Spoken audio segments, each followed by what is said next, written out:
Pulang kampungnya para diaspora ke Liga Indonesia ternyata bukan sekedar pelarian, melainkan berkah tersembunyi bagi timnas Garuda dalam menatap Piala AFF 2026. Selama ini, AFF selalu jadi hantu yang bikin kita penasaran. Tapi kali ini situasinya beda. Tanpa harus bergantung penuh pada pemain yang merumput di Eropa, John Hartman justru punya kemewahan materi yang melimpah.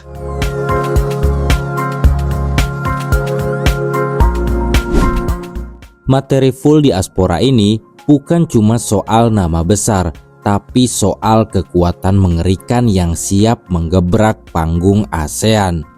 Pertanyaannya, apakah ini momen yang tepat bagi Garuda untuk merengkuh gelar juara pertama kalinya? Jalan terjal memang ada, mulai dari Thailand, Singapura, hingga Vietnam. Tapi dengan kedalaman skuad seperti ini, kita tak perlu lagi merasa gentar. Di video kali ini, kita nggak cuma bicara soal siapa yang main, tapi bagaimana John Hartman meramu strategi high pressing ala Kanada ke dalam nadi pemain Indonesia. Mari kita bedah satu persatu.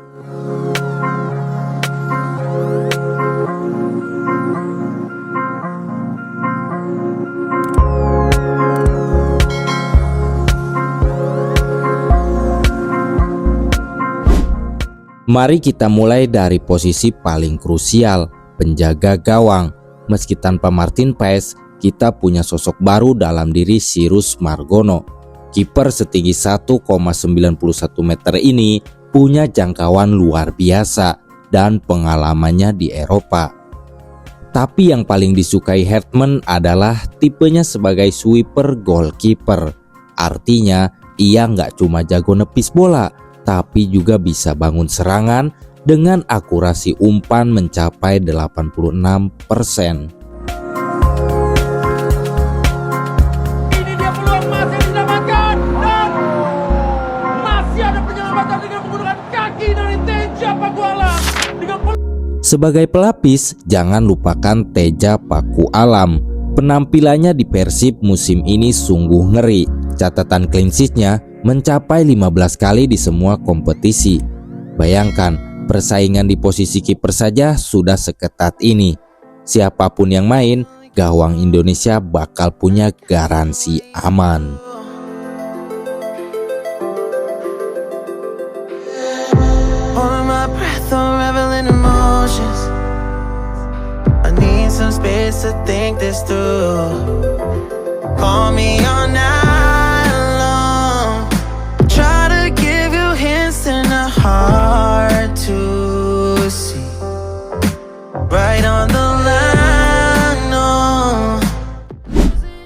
Masuk ke lini belakang, Hartman kemungkinan besar bakal pakai pakem 3 back.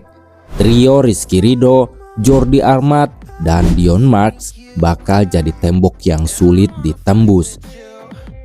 Rizky Ridho dengan ketenangannya, Jordi Amat dengan visinya, dan Dion Marks sebagai pelengkap yang punya kemampuan dribble serta operan akurat mencapai 77%.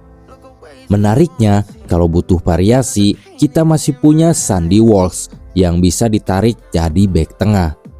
Ingat saat dia di Yokohama Marinos, dia bisa bikin assist dari posisi bek tengah.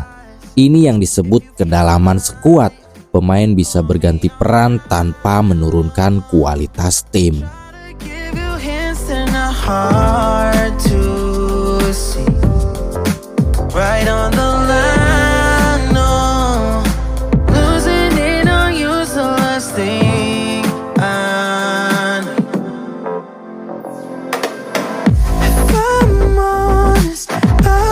Make you cry, and I don't wanna fight with you. I would rather lie to you. I promise now's not the right time. Yeah, I don't wanna fight with you. I would rather lie. Posisi paling vital dalam strategi Hartman adalah wingback. Di sini kita punya pelari-pelari tangguh seperti Sandy Walsh atau duo Sayuri, Sen Patinama. Tugas mereka berat, melakukan pressing tinggi dan dominasi area flank sepanjang laga. Mereka harus punya tenaga ekstra untuk menciptakan keunggulan jumlah pemain di sepertiga akhir lapangan. Di tengah, duet Ivar Jenner dan Tom Hai tetap jadi kunci. Ivar yang menjaga kedalaman dan El Profesor yang mengatur sirkulasi bola. Tapi kalau butuh pemain yang lebih licin, Eliano Renders adalah opsinya.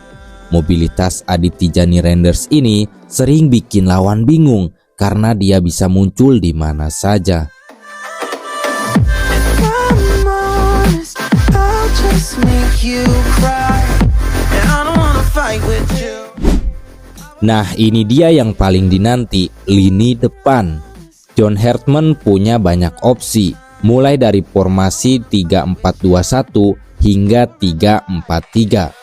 Mauro Gilstra akan jadi target man utama, memerankan posisi seperti Kyle Larin di Kanada.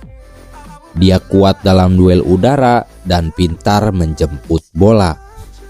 Sebagai pendamping ada Rafael Strike atau Ezra Walian yang tampil mengesankan musim ini. Belum lagi kecepatan Yakob Sayuri yang kini jadi top skor lokal dengan 6 gol. Dengan visibilitas ini, gol timnas nggak cuma lahir dari striker, tapi bisa dari lini kedua lewat pemain seperti Ricky Kambuaya atau Stefano Lillipali. Kesimpulannya, stok pemain John Hartman untuk Piala AFF nanti sangatlah melimpah. Kedalamannya nggak main-main, bahkan sudah seperti skuad Arsenal musim ini. Sekarang bolanya ada di tangan Hartman. Dengan racikan yang tepat dan semangat juang pemain, mimpi menggondol trofi AFF seharusnya bukan lagi sekedar angan-angan. Kalau menurut kalian, siapa pemain yang paling wajib jadi starter di bawah asuhan John Hartman nanti? Tulis di kolom komentar ya. Jangan lupa like, share, dan subscribe untuk mendapatkan info perkembangan timnas lainnya. Salam olahraga.